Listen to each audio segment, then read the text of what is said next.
Bismillahirrahmanirrahim. Assalamualaikum warahmatullahi wabarakatuh. My name is Muhammad Nu'man bin Said. My number method is 073492. So for the page 392, Nietzsche believed that human being must be strong and resilient in facing life. And this is something we can agree with, as strength is essential in shaping a capable individual. However, he went too far by associating strength with cruelty and evil, as if a superiority can only be achieved by dominating others. True strength in reality should be guided by moral values and humanity, not by brutality or oppression. Next, in the page 393, the author believed that morality is often used as a weapon by the weak to limit the power of the strong, not because the strong are truly influenced by it, but because they exploit it for their own benefit. From this perspective, it is mistaken to think that morality has been imposed by the weak on the strong, as history shows that moral principles usually descend from the higher to the lower, not the other way around. Regarding politics, the author criticized Nietzsche's views that aristocracy tends to unify the world, explaining that aristocracy actually strengthens regional nationalism because it forms a fundamental source of their power, particularly in the managing foreign policy. Next, the author emphasized that a global state is not prerequisite for culture flourishing, noting that a German culture thrived more when the country was divided into the competing smaller states that support and protect the arts compared to the era unified empire. The author also rejected the notion that the greatest culture period where the product heredity aristocratic classes, arguing instead that they were driven by a rising middle classes such. For example, in the eras of Pericles, Medici, and Elizabeth. Finally, the author concludes that a politician and cultural leadership should not depend on the lineage but on talent and competence, proposing a revision of the nature law to state the field is open to the talented. Bismillahirrahmanirrahim. Assalamualaikum warahmatullahi ta'ala wabarakatuh. My name is Muhammad Haris Akram bin Hashimi. My metric number is 072662. Today I will explain about this page is 364. Nietzsche's belief in striving to suppress oneself. His deep thinking caused intense mental struggle, and he lived a life filled with suffering and not peace. He linked laughter to human suffering, and he also suffered from illness and loss of eyesight. In 1899, he has an experience of mental collapse, and he died in 1900 in a state of insanity.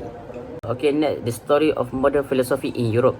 First, Harry Bresson, born in Paris in 1959 to a Jewish family, a brilliant student, excelled in mathematics and physics, turned to philosophy to explore metaphysical questions. Study at École Normale Supérieure, wrote Time and Free Will, and later Matter and Memory, became a professor at Collège de France, gained worldwide fame after Creative Evolution on 1907. Second, a revolution against materialism. Philosophy began by studying human thought. Next, one view explains reality, thought, material, and mechanical law.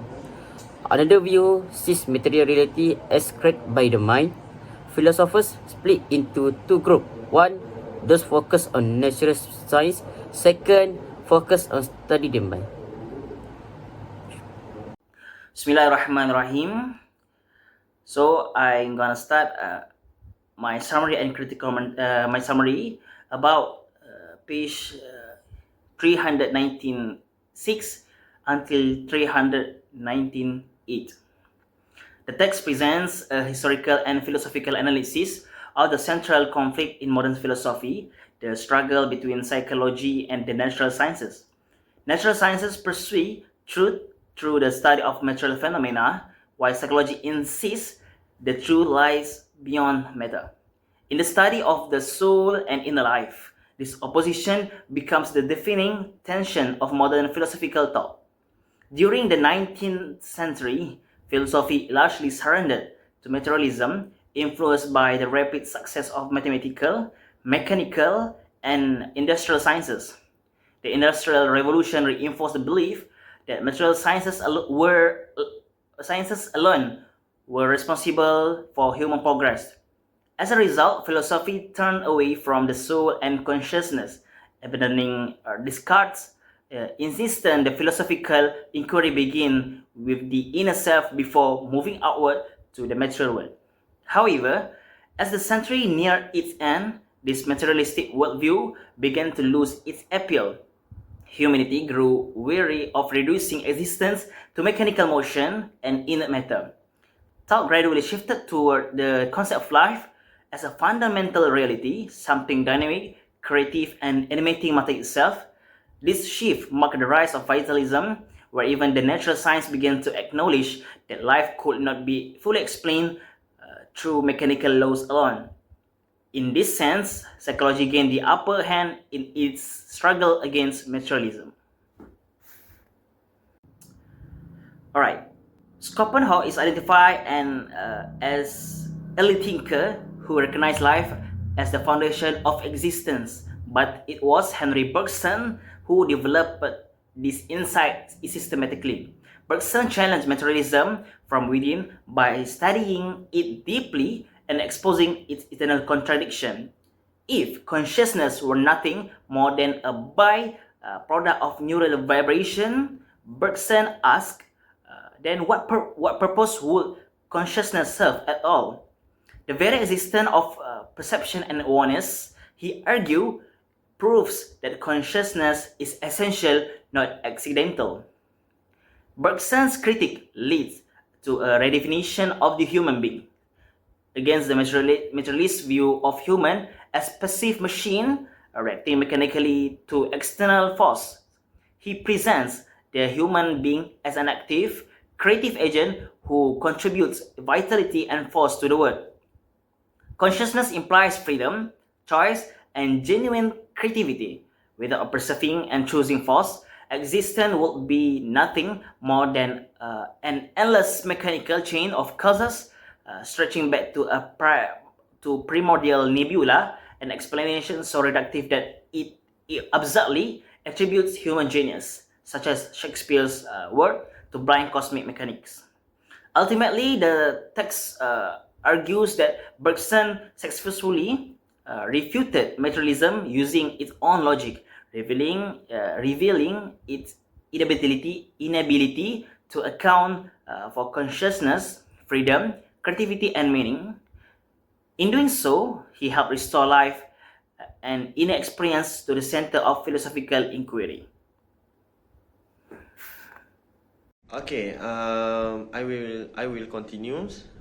Okay, on this slide we explore the relationship between the mind and the body. Okay, the text explains that human beings tend towards materialistic thinking because we strongly attach to space, even though the true essence of life is more closely related to time. Time is understood as a continuous accumulation experience where the past does not disappear but grow into the present. Because of this change is the fundamental law of the life, and each moment brings something new, genuinely new.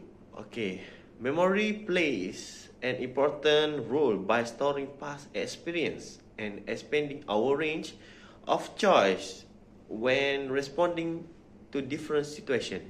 Therefore, human beings are not mechanical machines acting automatically but conscious, free and creative beings. Friendly are those the mind depends on the brains.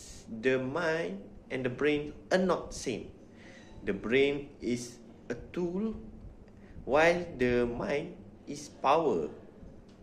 That's understand, choose and create. So we continue to the story of modern philosophy of page 401. So the firstly, العقل يفكر في صورة جامدة ولا يدرك الحياة المتحركة. So that means the intellect understands reality through static image. So it captures isolated moment but fail to grasp the continuous flow of life. So the flow of life is like a movement and change. So therefore, intellectual is thinking or intelligent is thinking alone cannot represent living reality as it truly is. So the second one is العلم الخارجي في النظر سلسلة صورة متتابعة. So that means from the perspective of intellect or intelligence, the external world is nothing more than a sequence of separate images. So each image represents reality at a specific moment without true connection to past or future moment. So the third point is الحياة لا تتحقق إلا بالاتصال والحركة والاستمرار. Life only exists when continuity or movement or connection are present. Isolated images do not form life unless they are unified by an ongoing flow of movement. So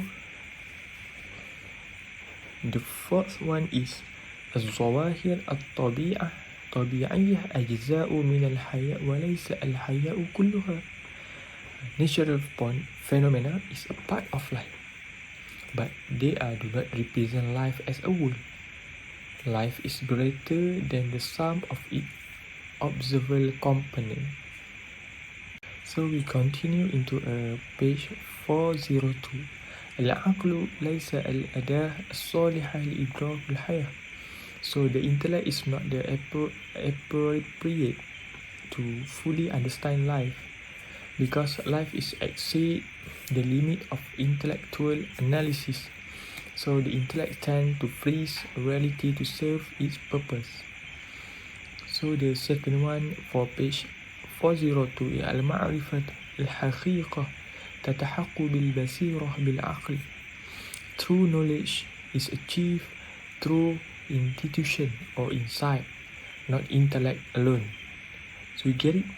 So intuition penetrates the inner essence of existence and reality directly, just as beauty is felt instantly. So the third one is البصيرة هي حاسة الحياة التي تكشف وحدة الوجود. So intuition is the faculty of life itself. It reveals the vital unity that connects all parts of existence into a single living reality. So that's from me. Thank you.